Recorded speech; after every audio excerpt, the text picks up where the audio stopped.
नमस्कार, दूरदर्शन के कार्यक्रम नमस्कार एमपी में आप सभी का स्वागत है। मैं हूं आपके साथ प्रिया और कार्यक्रम में बात करने वाले हैं आज फिर से आज की तारीख से जुड़े हुए कई महत्वपूर्ण विषय पर। इसके अलावा भी और बहुत सारी चर्चाएं होने वाली है जहां हम रंगमंच की बात करेंगे।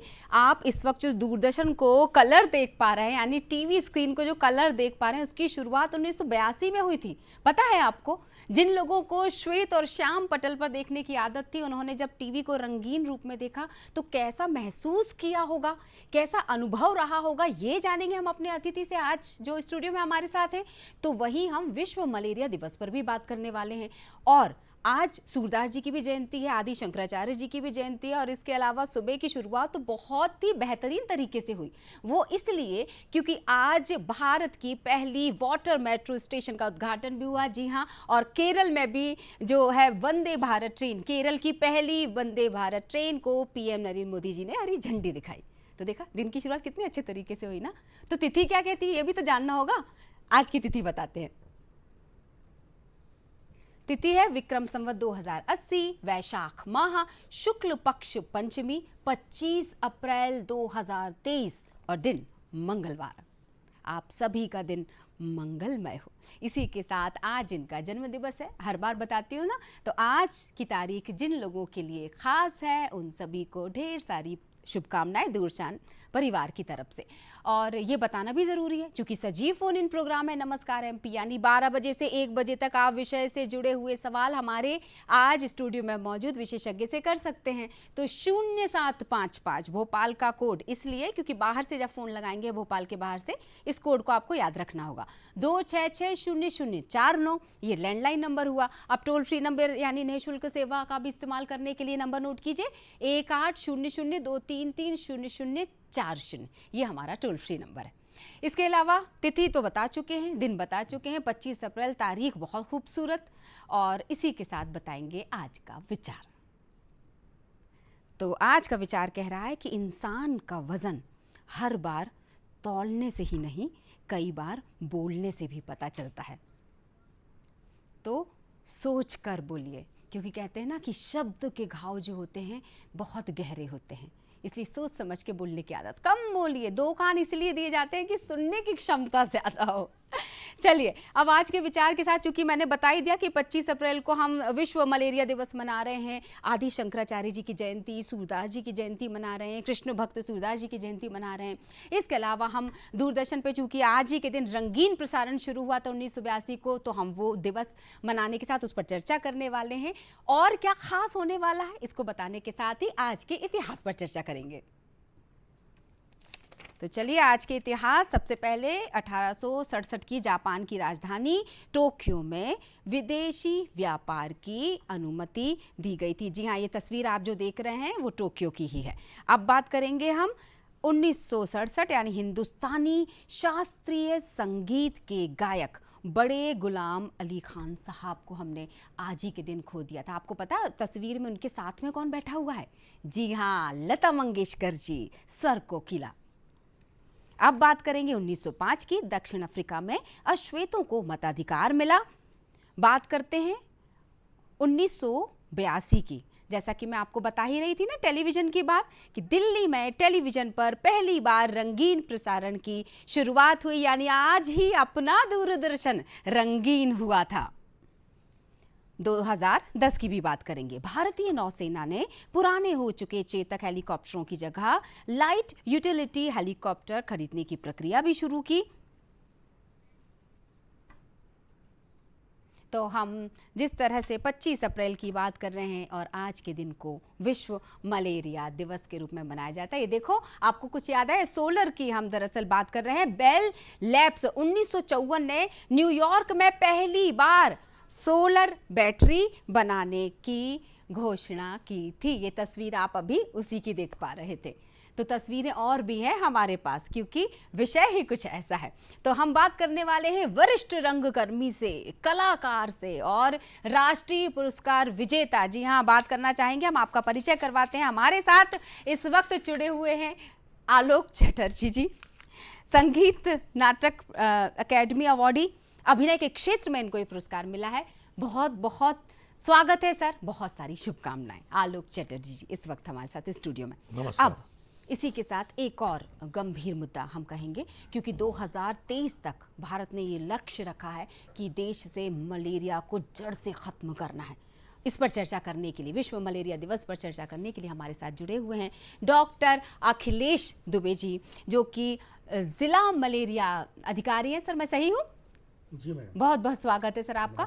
और सर मैं आपसे चर्चा करूं, आप दोनों से ही सवाल रखूं, उसके पहले हम और आप मिलकर अखिलेश जी को भी शुभकामनाएं देंगे आलोक सर के साथ, कि अभी अखिलेश जी को आज ही के दिन भोपाल जिले में सर जो बहुत खूबसूरत इवेंट होने वाला है, आपको आज पुरस्कार की शुरुआत, इवेंट की शुरुआत हो चुकी है, लेकिन हमारे दर्शकों को मलेरिया की जानकारी देने के लिए वो उस पुरस्कार वितरण की बजाय हमारे साथ स्टूडियो में मौजूद हैं। बहुत बहुत शुक्रिया सर, बहुत सारी शुभकामनाएं। बताइए सर इस उपलब्धि के बारे में सबसे पहले। जी बहुत बहुत धन्यवाद।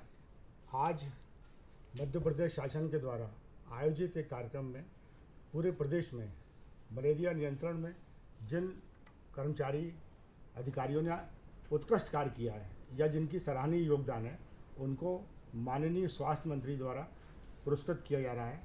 ये एक उत्साह बढ़ाने वाला कार्य है।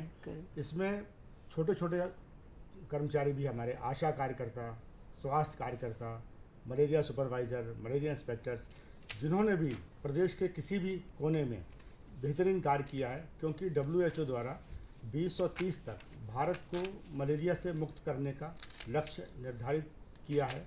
इस लक्ष्य को तभी प्राप्त किया जा सकता है जब नीचे लेवल का कार्यकर्ता भी पूरे मनोयोग से कार्य करेगा। इस दिशा में ये बेहद सराहनीय कार्यक्रम है जिसमें मुझे जाना था, लेकिन आपसे चर्चा करना और मलेरिया के रोकथाम के साधनों का व्यापक प्रचार प्रसार करने के लिए मैंने इसको भी महत्व देते हुए पहले यहाँ आना उचित समझा। इसके बाद में उसका आभार सर, आभार। तो वहीं अगर आलोक सर की मैं बात करूं, कल रात को ही वो लौटे हैं गंगटोक से और उन्होंने दूरदर्शन परिवार आपके साथ दूरदर्शन की चर्चा करने के लिए, रंगमंच की चर्चा करने के लिए सहर्ष हमारा निवेदन स्वीकार किया और इस वक्त ये दोनों हमारे साथ हैं। सर बहुत बहुत शुक्रिया आपका भी। आलोक सर, वो एंटीना मुझे याद आ रहा है, जब हम दूरदर्शन, कलरफुल दूरदर्शन की चर्चा करें, श्वेत शाम से रंगीन चित्रपटल पर अगर हम आए तो उस समय की तस्वीरें जहन में ताज़ा हो जाती। और वो लोग, खासतौर से ग्रामीण क्षेत्र के जो लोग हैं, जो उस दौर के लोग हैं जिन्होंने श्वेत श्याम पटल देखा था, तो वाकई एक स्वर्णिम अक्षरों में लिखा जाएगा वो दौर 1982 का। जी हाँ, वो दौर कुछ अलग था।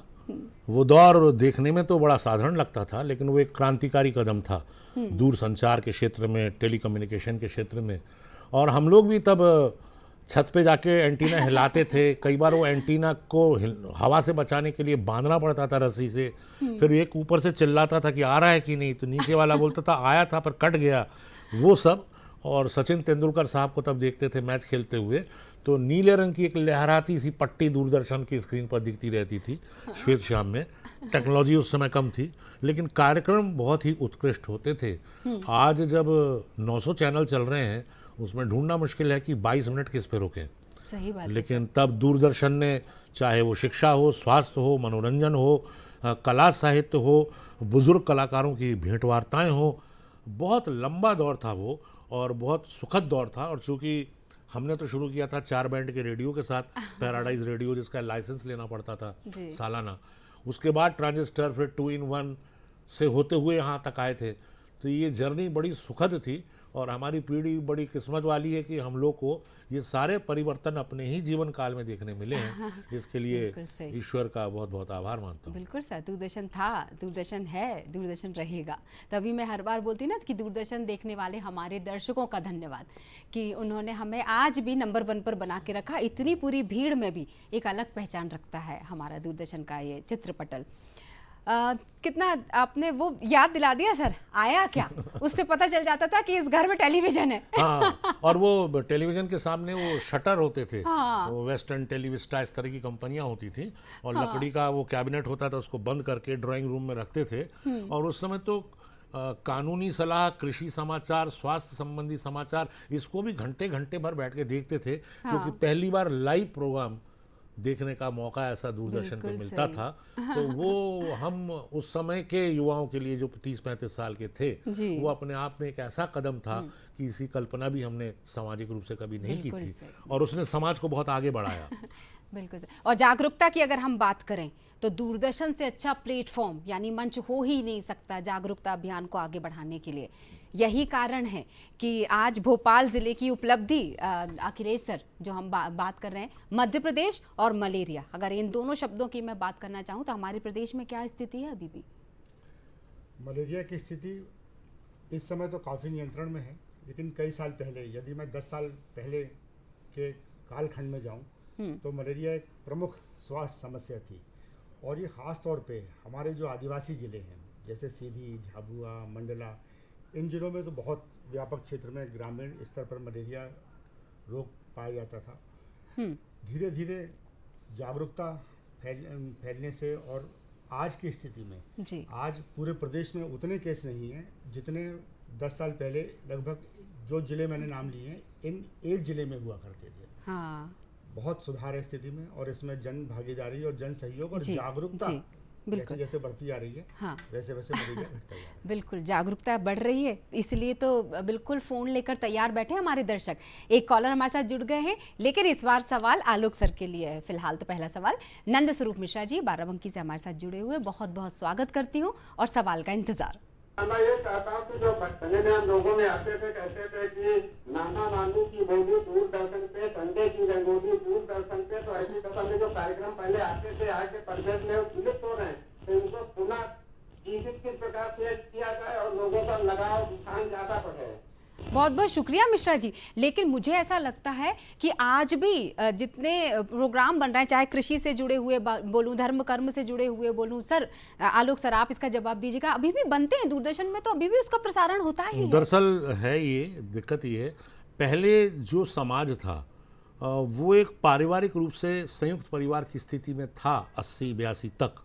उसके बाद क्या हुआ, जैसे जैसे हायर एजुकेशन का विकास हुआ, बच्चे अपने गांव छोटे कस्बों से निकल के बाहर पढ़ने जाने लगे, फिर तीसरे शहर में नौकरी करने जाने लगे, चौथी जगह उनकी शादियां हुई, तो सामाजिक समरसता थोड़ी सी कम हुई। सामाजिक रूप से जो जुड़े रहने की चाहत थी, याद कीजिए पहले जो पड़ोस में शादी होती थी तो सुबह बैठे रहते थे कि पूड़ी और आलू की सब्जी मिल जाए खाने के लिए, या लड़कियों के लिए भोज होता था तो लड़के भी लंगूर खाने के लिए पहुंच जाते थे। तो दूरदर्शन दादा दादी की कहानी, नाना नानी की कहानी, ऐसी नैतिक कहानियों का प्रसारण और निर्माण करता था, और आज भी दूरदर्शन ने ये परंपरा रखी है। फॉर्म डिजिटल हो गया है, हाँ। फॉर्म डिजिटल हो गया है, फॉर्म उसका टेक्नोलॉजी के हिसाब से बदला है, लेकिन दूरदर्शन ही शायद एक ऐसी मात्र चीज़ है जहाँ पर ये चीज़ आप नियमित रूप से सप्ताह में किसी न किसी प्रोग्राम में कहीं देख सकते हैं। बाकी चैनलों के तो विज्ञापन देखना भी मुसीबत है। बिल्कुल सही बात है, और ये भी बता देते मिश्रा जी के साथ तमाम दर्शक इस बात को अच्छी तरह समझ लें, ये जो चेहरा इस वक्त आप देख रहे हैं ना, आलोक चटर्जी जिनका नाम है, वो चेहरा कोई नया नहीं है। दूरदर्शन के जितने भी सीरियल आते होंगे, मुझे लगता है उनमें बहुत सारे लोग जो लंबे समय से जुड़े हुए हैं वो आलोक सर को पहचान गए होंगे कि ये तो जाने माने रंगकर्मी, ये तो वो कलाकार है। अभी हाल ही में हमने इनका सीरियल देखा था। आलोक सर, कौन सा सीरियल था जो पहला आपका दूरदर्शन में आया होगा? और आपको इसी साल राष्ट्रीय पुरस्कार मिला। मैं बधाई तो दे ही चुकी हूँ, हमारे दर्शकों की तरफ से भी शुभकामनाएं देती हूँ आपको। जी हाँ, दो चीज़ें हुई थी। हाँ। जब रंगीन दूरदर्शन की शुरुआत हुई, हाँ। और शुरुआती दौर था वो, और हम लोग उस समय भारत भवन में आए थे रंगमंडल में काम करने। हाँ। तो हमारे 3 नाटक, घाशीराम कोतवाल, 2 कश्तियों का सवार और इंसाफ का घेरा, इनकी रिकॉर्डिंग और प्रसारण दिल्ली दूरदर्शन ने रेगुलर नाटकों के प्रसारण की सीरियल के तहत की थी। और जब भोपाल दूरदर्शन बना तो उस समय भी जो भोपाल दूरदर्शन से पहला नाटक प्रसारित हुआ वो हम लोगों ने ही किया था। हरिशंकर परसाई की रचना प्रेम की नसीहत। उस समय शायद यहाँ के केंद्र निदेशक श्री लीलाधर मंडलोई जी हुआ करते थे, मुझे याद है।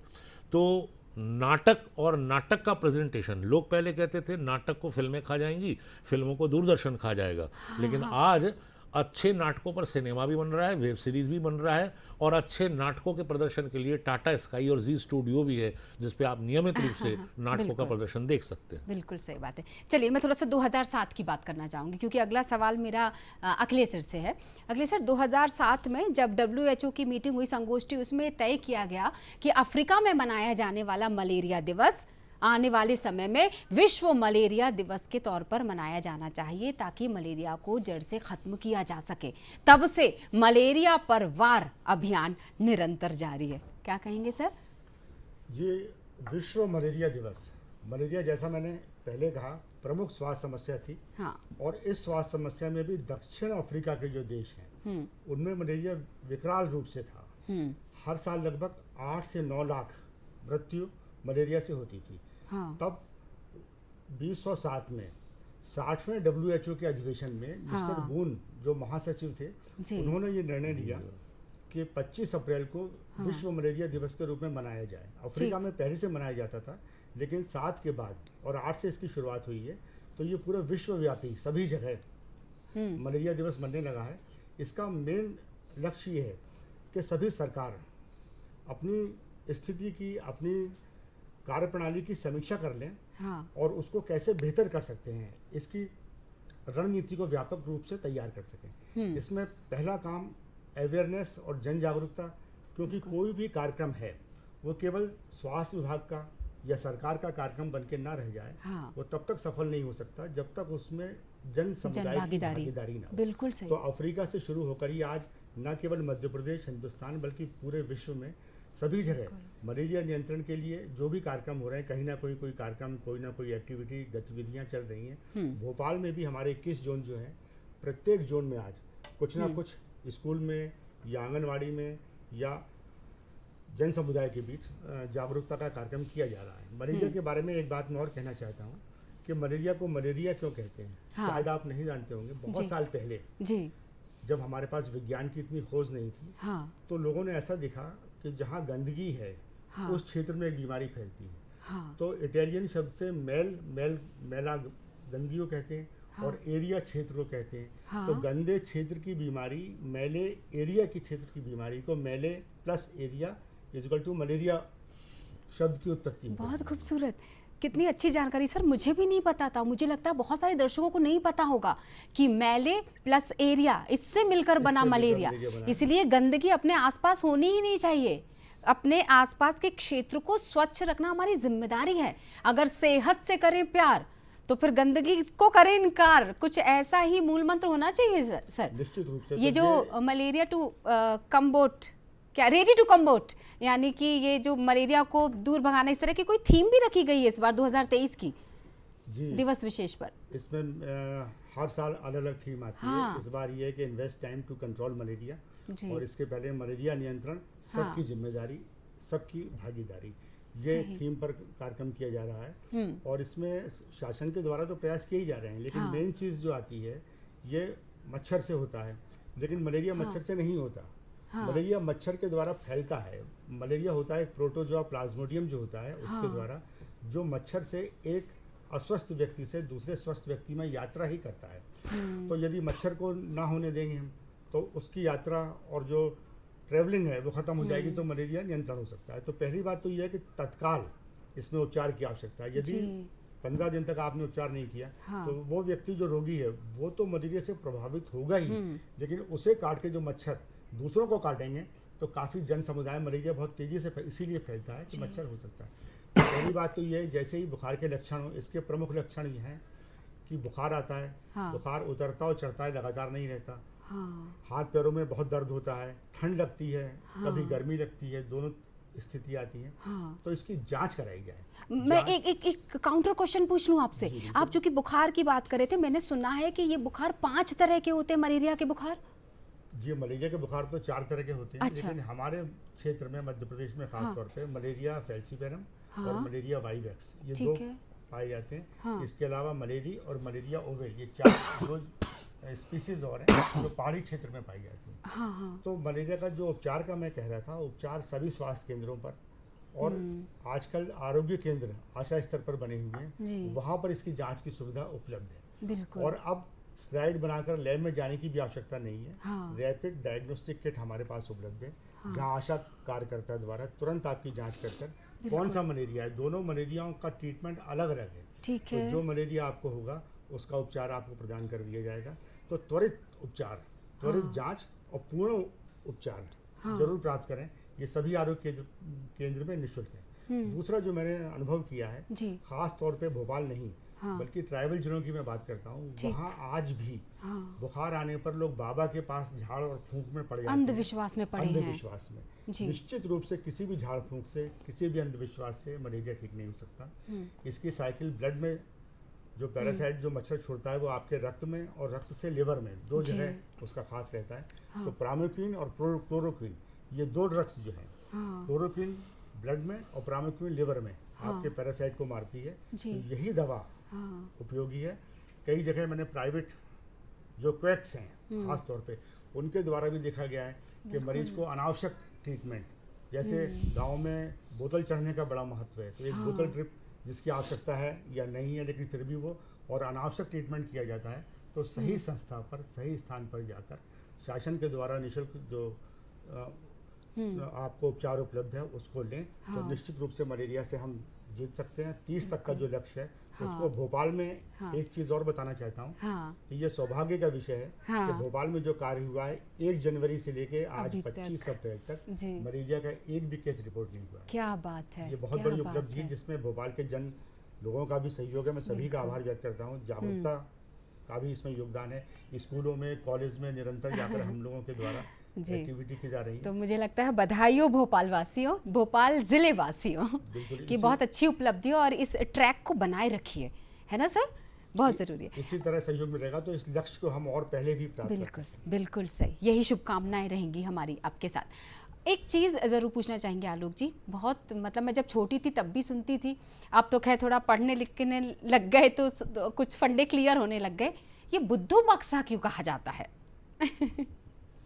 बुद्धू बक्सा इसको इसलिए कहा गया, जहाँ तक मेरी थोड़ी बहुत जानकारी है, जी। कि ये आपकी मनपसंद क्या है हाँ। या आप क्या देखना चाहते हैं, इसकी गुंजाइश यहाँ कम है। गुंजाइश इस चीज़ की ज़्यादा है कि जो हमने तय करके रखा है वही आपको देखना है। ठीक। तो चॉइस जो है देखने की, जैसे एक सिनेमा है, तो एक शहर में 14 सिनेमा हॉल में 14 सिनेमा लगा हुआ है। आपकी चॉइस है, आप जहाँ चाहे उसको देख सकते हैं जाके। लेकिन हम जब दूरदर्शन देखते हैं, टीवी देखते हैं, दूरदर्शन की जगह टीवी कहना चाहिए, टेलीविज़न देखते हैं, हाँ। तो टेलीविज़न में पता चला कि आप देखना चाह रहे हैं कार्यक्रम को लगातार, बीच में आ गए विज्ञापन। आप कार्यक्रम से जुड़ना चाहते हैं, जुड़ रहे हैं, और बीच में आ गया एंकर, ठीक है। बीच में आ गई एडिटिंग, और शुरू में तो रुकावट के लिए खेद है भी आता था। तो लोगों ने कहा, अरे यार ये तो हमको बुद्धू बनाता है, ये हमको बुद्धू बनाता है, तो बुद्धू बक्सा कहा गया। लेकिन ये बाद में नितांत रूप से गलत साबित हुआ। आज टेलीविज़न के बारे में कहा जाता है कि आप आप टेलीविज़न को पसंद कर सकते हैं या ना पसंद कर सकते हैं, लेकिन आप टेलीविज़न को अपनी ज़िंदगी से खारिज नहीं कर सकते, उसको अस्वीकार नहीं कर सकते। और आज तो अच्छे नाटक, अच्छे साहित्यिक कार्यक्रम, अच्छी म्यूज़िक और डांस की रिकॉर्डिंग, और पुरानी फिल्मों के मेकिंग और इंटरव्यूज़, जो हमारी पीढ़ी भी जिसके लिए अनजान थी, वो सब आप टेलीविज़न के माध्यम से देख सकते हैं। और टेलीविज़न को मिलने वाले विज्ञापन और इसका जो प्रसार है वो आज सिनेमा से कई गुना ज़्यादा है। अगर मैं गलत नहीं हूँ तो आपने वो सफ़र जिया है ब्लैक एंड वाइट से कलरफुल होने का। जब पहली बार आपने कलरफुल स्क्रीन पे खुद को देखा, या ये कहें कि पहली बार कलरफुल स्क्रीन आपने देखी, क्या प्रतिक्रिया रही होगी? क्योंकि तब तो आप भी थोड़ा सा, अगर मैं पीछे जाऊं तो युवावस्था का दौर रहा होगा। हाँ बिल्कुल, युवावस्था का दौर था, और एक जो उत्तेजना या एक्साइटमेंट या परिवर्तन होता है तो उसको पूरा समाज बहुत ध्यान से देखता है। तो हम लोग तो चूंकि उसी माध्यम में भी हैं, तो हम और भी ज़्यादा उत्सुक थे कि पता नहीं हम लोग का चौकटा कैसे दिखेगा। क्योंकि जब मैंने फिर दूरदर्शन देखा तो ये बिल्कुल वैसे ही था जब पहली बार कलर्ड होके संगम फिल्म आई थी। अच्छा। हाँ, तो वैजयंती माला जी को हम लोग बचपन से ब्लैक एंड व्हाइट में देख रहे थे, बिल्कुल। और अचानक उनको देखा कि संगम में वो कलरफुल कॉस्ट्यूम और एक साउथ इंडियन फेस है, तो वो एक अलग वैजयंती माला भी लगी है उनको।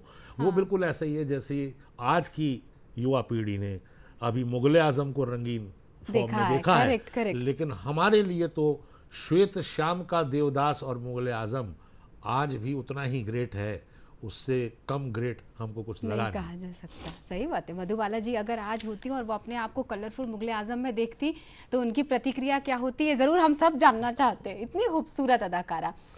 समाचार देखते थे, आज भी मुझे ऐसा लगता है आलोक सर, मैं गलत नहीं हूँ, कि समाचारों के तथ्य को समझने के लिए, उसकी पुष्टि करने के लिए, किसी भी खबर की पुष्टि करने के लिए दूरदर्शन समाचार ही देखा जाता है। बिल्कुल, उसकी एक जो स्वीकृति और व्यापकता है कि लोगों को मालूम है कि यहाँ पर कोई चीज़ बहुत झूठ के रूप में प्रस्तुत नहीं कर दी जाएगी, सच बनाकर, या किसी काल्पनिक झूठे विषय को लेकर 4 पैनलिस्ट लेके 2 घंटे तक का समय नहीं बिताया जाएगा। वो क्षमता आज भी दूरदर्शन में ही है और वो उसका वहन कर रहा है। और दूरदर्शन की जिनने संकल्पना की होगी, जिन वरिष्ठों ने जिसके नीति और नियम और निर्देश बनाए होंगे, दरअसल उस पीढ़ी के प्रति आभार व्यक्त करता हूँ, क्योंकि उन्होंने हमारी कला, संस्कृति और परंपरा को एक अक्षुण्ण रूप से आज तक युवा पीढ़ी के सामने प्रस्तुत करने का जोखिम, साहस दोनों ही उठाया है, और इसमें वो सफल रहे हैं।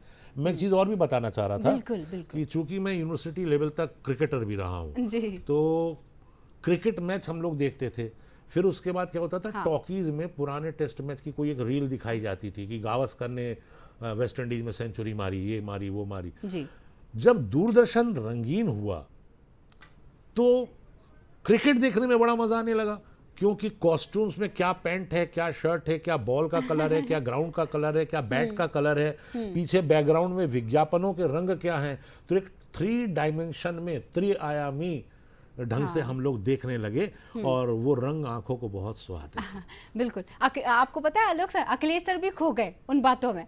मुझे लगता है आप भी थोड़ा सा पीछे चले गए होंगे। अब चूंकि दूरदर्शन भी हमारे साथ जुड़ा हुआ, मतलब हम स्क्रीन की भी बात कर रहे हैं और एक महत्वपूर्ण इस अभियान की भी बात कर रहे हैं विश्व मलेरिया दिवस पर, तो अगर मैं जागरूकता के अंतर की बात करूँ कि पहले का समय जब थोड़ा सा माध्यम कम हुआ करते थे और अब माध्यम ज़्यादा हो गए, शायद यही एक कारण है कि ये ग्राफ तेज़ी से गिरता चला जा रहा है, और जहाँ पर इस ग्राफ अभी भी एक लेवल को मेंटेन कर रहा है, यानी वो उसी स्तर पर रुक गया है, उसके पीछे का कारण क्या हो सकता है? मैं अभी हाँ स्मृति के उस दौर में पहुंच गया था जहां मुझे बुनियाद, हम लोग, नुक्कड़, हवेली राम, आलोकनाथ, ये सीरियल और चित्रहार इतना बड़ा कार्यक्रम था कि बुधवार और शुक्रवार को सारे काम छोड़ के लोग उसके सामने बैठ जाते थे। वो भी एक दौर था। ये बात बिल्कुल सही है, उस समय चॉइस नहीं थी, जो कार्यक्रम है वही देखना पड़ता था। कृषि दर्शन ज़्यादा आता था, हाँ, और अभी भी आता है सर। मनोरंजन के कार्यक्रम कम आते थे। लेकिन अब हाँ। जैसा सर ने बताया 900 चैनलें हैं, 900 चैनल के साथ इंटरनेट भी आ गया है, उससे भी मीडिया जुड़ा हुआ है, और वेब सीरीज के माध्यम से, तो ये एक परिवर्तन का दौर है। और हमारी पीढ़ी वास्तव में भाग्यशाली है। वास्तव में वो दौर था कि एक आदमी एंटीना को हिलाता था और नीचे बड़े आया देखा, नई पीढ़ी इसका मलेरिया एहसास नहीं कर छोड़कर सकती। अखिलेश सर कितना अच्छा अनुभव शेयर करने लगे। सर एक चीज़ ज़रूर मैं भूल ना जाऊं और आप चले ना जाएं, इससे पहले ये सवाल ज़रूर मैं रखना चाहूँगी, टेस्ट की संख्या को बढ़ाने पर भी बात हो रही है, क्या कारण हो सकता है? एक नेचुरल स्प्रे पर भी मुझे लगता है कुछ टिप्स आपके मिल जाए तो बेहतर होगा। जी, जो एग्जामिनेशन है इसमें हमारा 1000 में हम मानते हैं कि 10 व्यक्ति, 100 में 1 व्यक्ति हमेशा बीमार रहता है, ऐसी एक स्टैटिस्टिक्स आंकड़ा है। तो हमारे जो कार्यकर्ता हैं उनको ये टारगेट दिया जाता है कि यदि वो 3000 की पॉपुलेशन पे काम कर रहे हैं तो 30 स्लाइडों की अपेक्षा की जाती है, 30 रोगी उनको मिलेंगे। तो जब हम एग्जामिनेशन पे प्रॉपर ध्यान दें, उसके बाद नेगेटिव स्लाइड हो, तब ये कहा जा सकता है कि मलेरिया नहीं है। इसका दूसरा पक्ष भी हो सकता है कि कहीं काम ही ना हो रहा हो, स्लाइड एग्जामिन ही नहीं हो रही हो, तो पॉजिटिव आएंगे नहीं, तब भी कहेंगे कि मलेरिया नहीं है। लेकिन दोनों मलेरिया में जमीन और आसमान का फर्क अंतर है। है, हाँ। तो इसमें जागरूकता बढ़े। हाँ। बुखार तो रहता ही है, तो कोई भी बुखार मलेरिया हो सकता है। तो बुखार को मानते हुए आप जो संस्थाएं हैं, जो आरोग्य केंद्र है, वहाँ पर जांच अवश्य कराएं। बिल्कुल। और इसको नियंत्रण करने के लिए मेन चीज़ है कि मलेरिया को रोकने के लिए मच्छर और मनुष्य का संपर्क जितना कम से कम कर सकें हम, इसके लिए मच्छरदानी का उपयोग एक बेहतरीन माध्यम है। जी। फुल कपड़े पहनना चाहिए। अभी जी। हमारी स्टडी बता रही थी कि हाँ। 2-3 साल पहले हाँ। डेंगू भी इसी का एक पार्ट है, मच्छर हाँ, के द्वारा होता है, हाँ। तो काफ़ी यूथ को हुआ और एमपी नगर साइड में खास तौर पे। हाँ। तो उसका कारण जब एनालिसिस की गई, हाँ, भोपाल के एमपी नगर की भोपाल बात की जा MP रही है। नगर जी की। जी। यूथ हैं और शाम के टाइम पे बरमूडा और हाफ शर्ट पहनकर, ये एक कारण था, ये मुख्य कारण ये था। मुख्य कारण है। तो पूरी बिल्कुल वहाँ के सही अगर कपड़े बात है। पहनेंगे हम तो इसको निश्चित रूप से इससे बचा जा सकता है। और जागरूकता, जैसा मैंने कहा है कि त्वरित जांच और पूर्ण उपचार से मेरा अभिप्राय ये है हाँ। कि फैल्सीबेरम जैसे मलेरिया है या वाईवेक्स है, तो वाईवेक्स में 14 दिन तक ट्रीटमेंट लेना पड़ता है। होता यह है कि आपने 3 या 4 दिन ट्रीटमेंट लिया, आप स्वस्थ हो गए। हाँ। कुछ भ्रामक बातें होती हैं कि मरीजे की दवा बड़ी गर्म होती है, ऐसा है वैसा है, तो लोग 4 दिन के बाद खाना छोड़ दिए। होता यह है कि आपके ब्लड में जो साइकिल है वो तो ख़त्म हो गई, आप ठीक हो गए, लेकिन लिवर में जो साइकिल चल रही है वो 10 दिन के बाद, 15 दिन के बाद रिलैप्स होता है बुखार। हाँ। कई बार रोगी हमारे पास आते हैं कि सर ठीक हो गया था लेकिन फिर आ गया, बार बार आता है साहब हमको 3 महीने के बाद या 4 महीने के बाद। उसके तो पीछे कारण ये है कारण कि वो ये है, डोज पूरा नहीं डोज करते। पूरा नहीं किया। हाँ, ये कोई मलेरिया का निबंध नहीं है जिसे आप सिर्फ याद करने की मादा एनाफिलिस से मलेरिया फैलता है, गंदगी नहीं रखनी चाहिए, स्वच्छता रखनी चाहिए, फुल कपड़े पहनना चाहिए, आप सभी को रट गया है। लेकिन ज़रूरत है उसके प्रति जागरूक होने की और खुद भी सावधान रहने की और दूसरों को भी सावधानी बरतने के लिए कहने की। मुझे ऐसा लगता है जितनी भी बातचीत हुई कम वक्त में बहुत अच्छी बातचीत थी, बहुत अच्छी जानकारी आपने दे दी सर। चूँकि मैं दर्शकों को बताना चाहूँगी सर को यहाँ से निकलकर एक इवेंट में जाना है, मैं आपको यही धन्यवाद करना चाहूँगी सर हमसे जुड़ने के लिए, तमाम जानकारी के लिए बहुत बहुत शुक्रिया। डॉक्टर अखिलेश दुबे जी इस वक्त हमारे साथ थे और चर्चा हम कर रहे थे विश्व मलेरिया दिवस पर। फिलहाल के लिए एक छोटे से ब्रेक के लिए रुकेंगे और फिर मैया मोरी मैं नहीं माखन खायो लाइन से जो जुड़ते हैं ना उस पर भी चर्चा करेंगे। जयंती, जी हाँ, सूरदास जी की जयंती पर चर्चा करेंगे, आदि शंकराचार्य जी के व्यक्तित्व पर चर्चा करने वाले हैं, लेकिन इसके पहले सुनवाते हैं खूबसूरत सी कव्वाली। मालिको दोनों जहां के मालिको मुख्तार आ गए, दोनों जहां के मालिको मुख्तार आ गए, दोनों जहां के मालिको मुख्तार आ गए मुख्तार आ गए।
तो अब हम स्वागत जिनका करने वाले हैं इस कव्वाली के बाद, जो लम्हा आगे बढ़ने वाला है वो डॉक्टर नीलिम त्रिपाठी जी के साथ बढ़ेगा। साथ में रहेंगे आलोक चटर्जी जी, लगातार हमारे साथ बने हुए हैं। तो नीलिम सर से हम बात करने वाले, जाने वाले ज्योतिषाचार्य हैं, इनको इनके बारे में बताना चाहेंगे और इनसे हम चर्चा करने वाले हैं सूरदास जयंती इस दिवस विशेष पर और आदि शंकराचार्य जयंती इस दिवस विशेष पर। सूरदास जी के बारे में चूंकि अभी मैं 2 लाइनें जब गुनगुना रही थी तो वो दरअसल ये संकेत ही था कि हम इन दोनों व्यक्तित्व कृतित्व पर चर्चा करने वाले हैं। शंकराचार्य जी, जिनके बारे में कहा जाता है कि शायद उन्होंने 8 साल की कम उम्र में वेदों का ज्ञान हासिल कर लिया था, और अगर 4 धाम, जिसे हम अभी 4 धाम कहते हैं, वो उस समय उन्होंने 4 पीठ की स्थापना करने वाले आदि शंकराचार्य जी ही थे। आगे की जानकारी और अपने ज्ञान को दुरुस्त करने के लिए हम स्वागत करते हैं डॉक्टर नीलिम त्रिपाठी जी का। बहुत बहुत स्वागत है त्रिपाठी जी, और मैं चाहूँगी कि इस जानकारी को थोड़ा सा आगे बढ़ा दिया जाए। जी, आज के ही दिन वैशाख मास की आज पंचमी के दिन भगवान शंकराचार्य जी का जन्म कालड़ी केरल में हुआ, और वे जन्मे थे अपने घर में जहाँ शिव की आराधना हुई थी। बहुत दिनों बाद माता पिता के यहाँ उल्लास, उत्सव और जागरण हुआ, और जब ये जन्मे तो चारों ओर आनंद छा गया। और बहुत ही अल्प अवस्था में ही, 3 वर्ष की अवस्था में ही आपके जब पिता नहीं रहे तो घर में शोक का वातावरण हो गया। लेकिन तब भी माँ ने संवल किया, आपने अध्ययन चिंतन मनन किया। 5 वर्ष की अवस्था में जब आपका व्रतबंध हुआ, आपने समस्त शास्त्र अध्ययन कर लिए थे, उनको पढ़ लिया था, वेद पुराण उपनिषद सब प्रत्यक्ष हो गया था। और फिर जैसे जैसे जीवन बढ़ता रहा वे संन्यस्त होने लगे। विद्वानों ने बताया कि इनकी अवस्था बहुत छोटी ही रहने वाली है, 8 वर्ष, 16 वर्ष या 32 वर्ष ज़्यादा से ज़्यादा। लेकिन फिर भगवान शंकर की आराधना करने लगे। पूर्णा नदी पास में बहती थी। कुछ चमत्कार ऐसा हुआ कि माँ के पैरों में कष्ट हुआ। तब माँ के पैरों के कष्ट से दुखी होकर के इन्होंने आराधना की और पूर्णा नदी इनके गांव के पास से बहने लगी। तब इनकी सिद्धि की चर्चा हुई। राजा तो स्वयं आए थे बड़े उपहार लेकर के इन्हें अपना राजगुरु बनाने के लिए, लेकिन बड़ी छोटी सी अवस्था में भी बहुत विनम्रता से आपने हाथ जोड़कर कहा कि मैं लोक कल्याण के लिए आया हूँ, एक स्थान पर ही रहना मेरा ध्येय नहीं है। और इस तरह निरंतर जब अध्ययन चिंतन करने लगे, वे सन्यास मार्ग में जाना चाहते थे। माँ तो किसी तरह रोकना चाहती थी, विवाह कर देना चाहती थी, लेकिन जब शंकराचार्य जी नहीं माने तो एक दिन पूर्णा नदी में माँ के साथ भगवान स्नान कर रहे थे। उस समय मगरमच्छ आकर के इनके पैर पकड़ लेता है। माँ तो रुदन करने लगती है और ये कहते हैं, माँ अगर तू मुझे सन्यास मार्ग में दीक्षित होने की आज्ञा दे दे तो मैं मगर से प्रार्थना करूँगा और ये निश्चय ही मुझे छोड़ देगा। और उस क्षण माँ ने रोमांचित होकर के कहा कि मेरे पुत्र का जीवन रहे, मुझे और क्या चाहिए। माँ ने अनुमति दे दी। भगवान शंकराचार्य वहीं ध्यानस्थ होकर के आराधना करने लगे, भगवत भाव में चले गए, और वह जीव भी, उसने मगरमच्छ ने छोड़ दिया पैर। और फिर धीरे से यह पता चल गया कि संपूर्ण प्रकृति किस तरह समरस हो जाती है, ध्यान में, चेतना में, ज्ञान में, आनंद में प्रफुल्लित हो उठती है। और उसके बाद फिर वे ओंकारेश्वर की ओर बढ़ चले। 3 वर्ष यहाँ आकर के रहे हैं। यहाँ उनके गुरुदेव पद्मपादाचार्य जी जो पतंजलि के अवतार थे, वहाँ साधनारत थे। और यहाँ आकर के उन्होंने एक बार जब नर्मदा मैया उफान पर थी तो उन्होंने घट में नर्मदा मैया को जब स्थापित कर लिया तो उन्होंने कहा कि स्वयं शंकर ही होंगे जो यहाँ आएंगे। और इस तरह से मध्य प्रदेश की भगवान शंकराचार्य की ये दिव्य ज्ञानमयी आनंदमयी यात्रा यहाँ से प्रारंभ होती है। आप जब बता रहे थे आलोक सर, ये बिल्कुल ऐसा लग रहा था कि सामने वो चित्र चल रहे हैं। क्या ऐसा होता है कि जब आप पढ़ते होंगे इस स्क्रिप्ट को तो आप उसी वक्त जीने लग जाते होंगे उस किरदार को, और जब इस तरह की शख्सियत, इस तरह के व्यक्तित्व की चर्चा होती है, उनके कृतित्व की जब चर्चा होती होगी तो उस रूप तक, उस हद तक ढाल देने के लिए बहुत अभ्यास की जरूरत पड़ती होगी। ऐसा कोई किरदार अगर मैं चाहूँ जिक्र करना चाहें आप?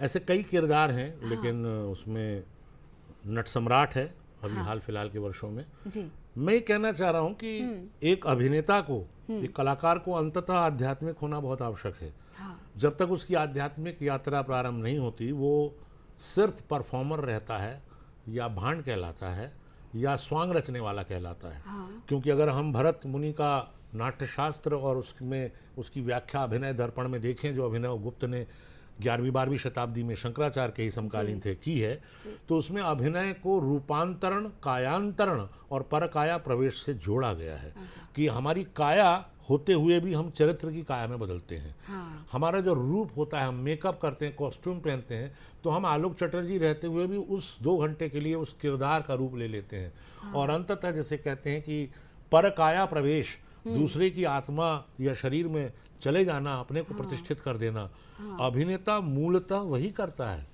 और अभिनय और अध्यात्म 2 बहुत आसपास की चीज़ें हैं। आज की युवा पीढ़ी इसको कम समझती है, लेकिन प्रसिद्ध रशियन निर्देशक स्टैनिस्लावस्की, जिन्होंने रियलिस्टिक एक्टिंग की अवधारणा 1890 में की, विवेकानंद के समकालीन थे वो कहते हैं an actor must be A spiritualistic person.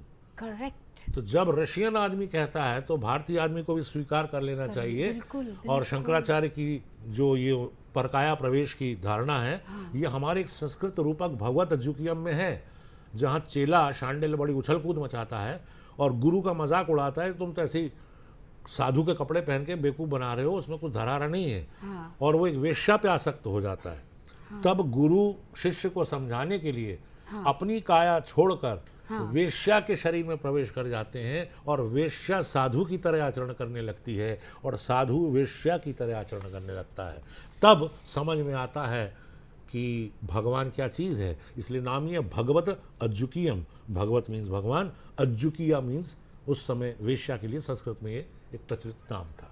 जी बिल्कुल। कितना गहन चिंतन करना पड़ता है, अध्ययन करना पड़ता है, तब जाकर एक किरदार तैयार होता है और वो बिल्कुल किरदार फिर मंच पर सिद्धि का मामला है ये। क्योंकि जब नाट्यशास्त्र का पहला प्रदर्शन अमृत मंथन हुआ था, तो सारे देवी देवताओं को दिखाया गया था। तो कहते हैं कि सबने अलग अलग चीज़ें दी, वरुण ने अलग दी, इंद्र ने ध्वज दिया, लेकिन मूल चीज़ जो है अभिनेता को शंकर भगवान ने दी और वो थी सिद्धि। इसलिए उन्हें नटराज कहा जाता है। हम सब शिवगण ही हैं। हाँ, अभी बात हो ही रही थी शंकराचार्य जी की, आदि शंकराचार्य जी की, जिन्हें शंकर का प्रतिरूप आप कह रहे थे नीलिम्प जी। अब अगर मैं कृष्ण भक्त की बात करूं, कवि की बात करूं, सूरदास जी की बात करूं, और जिनके बारे में मैंने जो थोड़ा बहुत सुना है कि नेत्रहीन थे और जब वो एक कुएं में गिर गए थे सूरदास जी, और कृष्ण ने जब उनको दर्शन दिए तो उन्होंने वरदान मांगा, और वरदान में जब उन्होंने देख लिया उनको, तो फिर शायद उन्होंने कहा था कि मुझे अब नेत्र नहीं चाहिए। ऐसी कुछ पौराणिक कथाओं में कुछ ऐसा लिखा, मैं चाहूँगी इस कथा को आप पूर्ण करें। जी, बहुत ही सुंदर बात आप कह रही हैं। जो भक्ति काल में जो रामदास बैरागी जी के घर में 1478 ईस्वी में ये मथुरा वृंदावन से आगरा की ओर बढ़ते हैं, तो वहीं इनका जन्म हुआ और ये जन्मांध थे। लेकिन साधना, तपस्या, पूर्वजों के जो कृत कर्मों का फल है वो संतान पाती है। इनकी भगवान में इतनी लौ लगी थी कि ये हर चीज में भगवान का ही चिंतन करते रहते थे, और जो जीव जितना भगवत परायण होता है उसको भगवान की उतनी अनुभूति होती रहती है। जब इन्हें वल्लभाचार्य जी मिले, वे पुष्टि मार्ग के थे और उन्होंने मानो पुष्ट कर दिया। तब भगवान कृष्ण का ही चिंतन मनन करते करते जा दिन संत पाहुने आवत, तीर्थ कोटि स्नान करें, फल जैसो दर्शन पावत।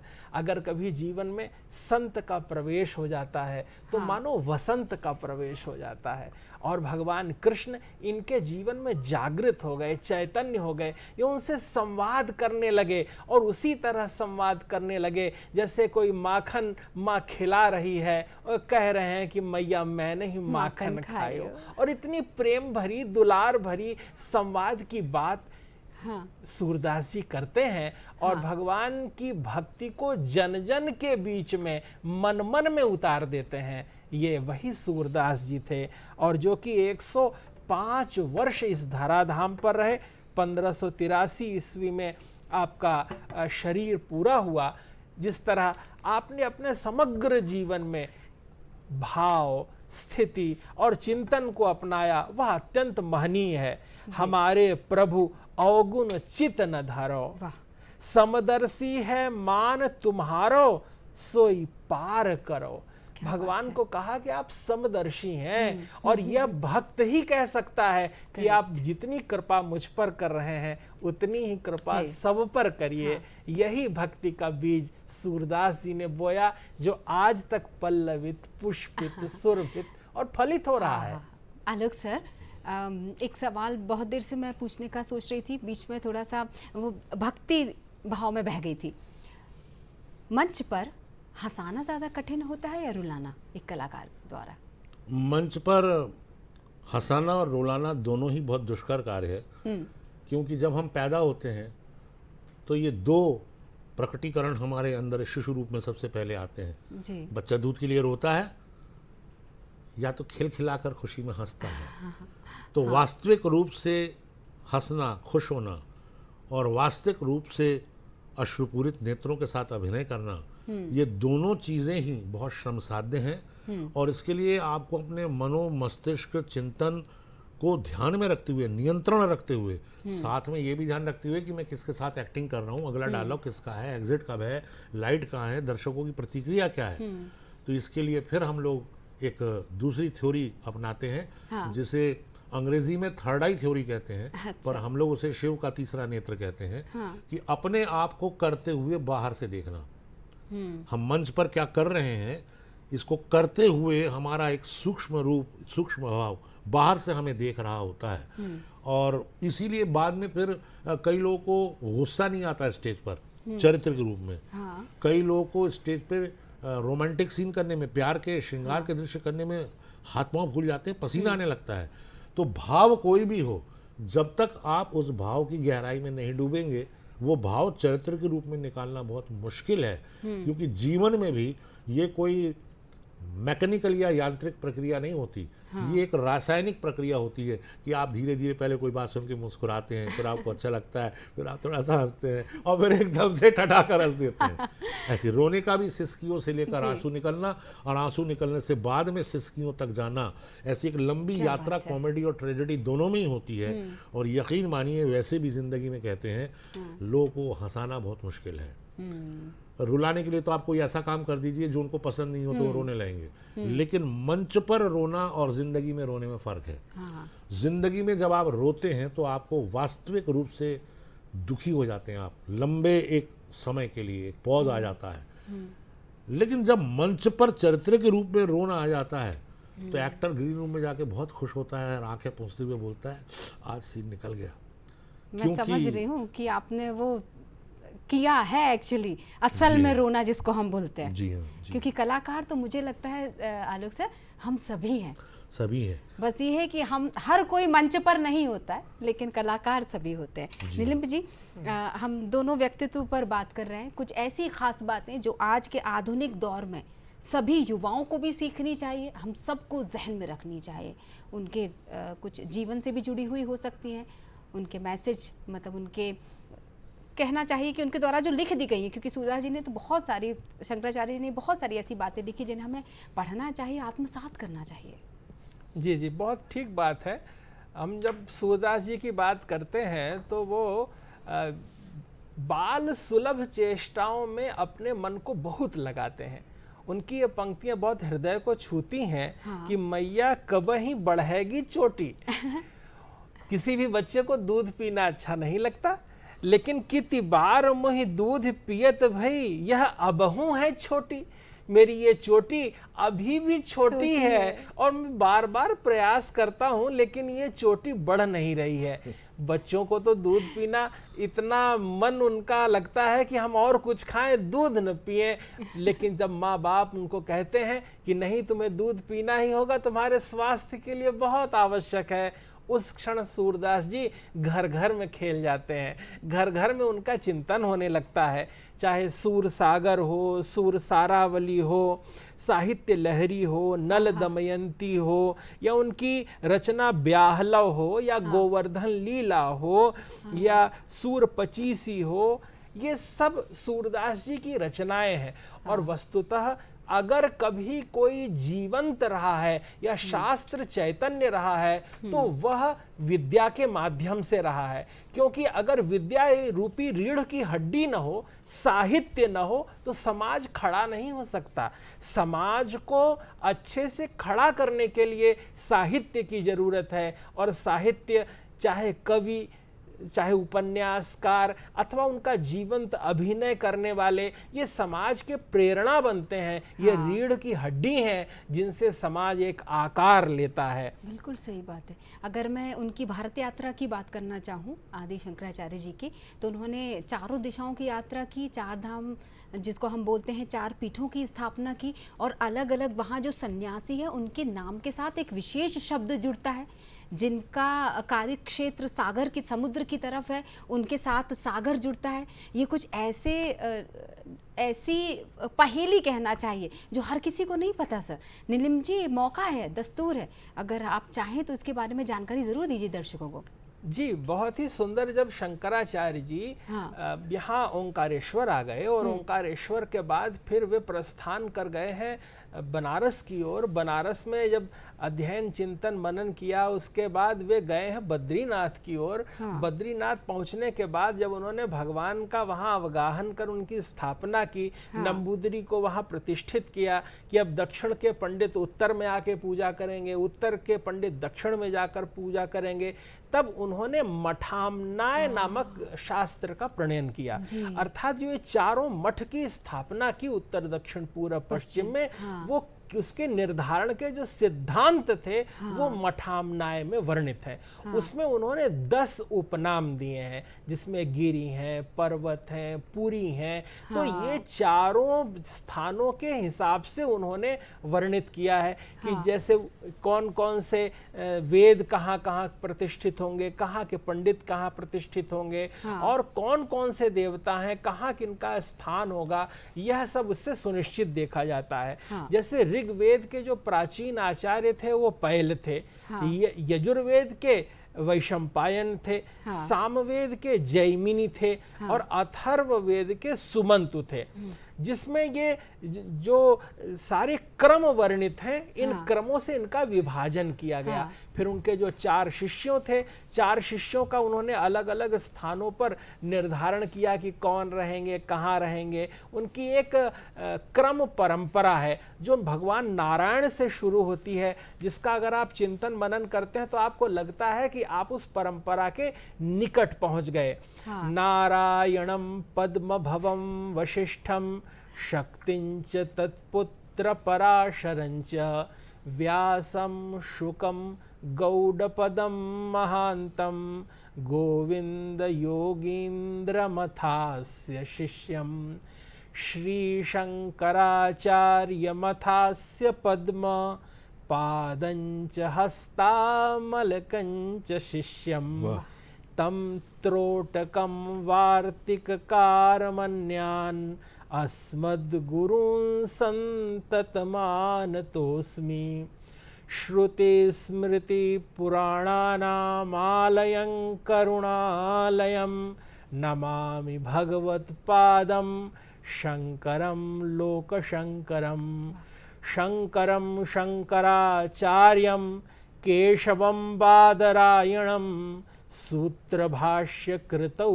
वन्दे भगवन्तौ पुनः पुनः यद्वारे निखिला निलिम्प परिषद सिद्धिं विधत्ते निशं श्रीमत्श्रीलसितं जगद्गुरुपदं नत्वा तृप्तिंगता।